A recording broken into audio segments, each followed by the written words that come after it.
ومن أظلم ممن افترى على الله كذبا أو كذب بآياته إنه لا يفلح الظالمون ويوم نحشرهم جميعا ثم نقول للذين أشركوا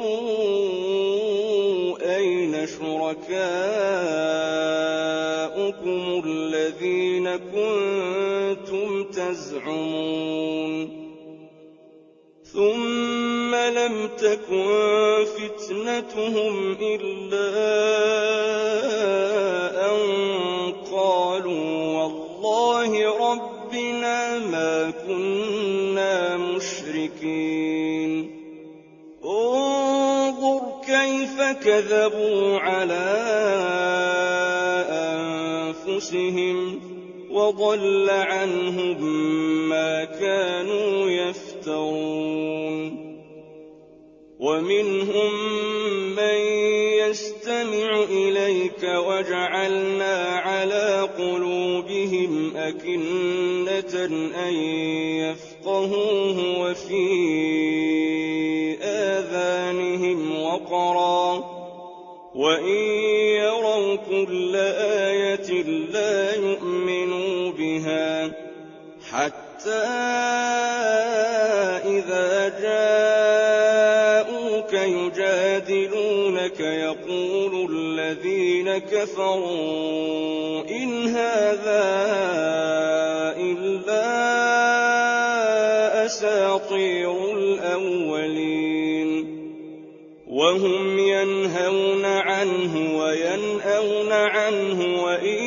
يهلكون إلا أنفسهم وما يشعرون ولو ترى إذ وقفوا على النار فقالوا يا ليتنا نرد ولا نكذب بآيات ربنا ونكون من المؤمنين بل بدا لهم ما كانوا يخفون من قبل ولو ردوا لعادوا لما نهوا عنه وإنهم لكاذبون وقالوا إن هي إلا حياتنا الدنيا وما نحن بمبعوثين ولو ترى إذ وقفوا على ربهم قال أليس هذا بالحق قالوا بلى وربنا قال فذوقوا العذاب بما كنتم تكفرون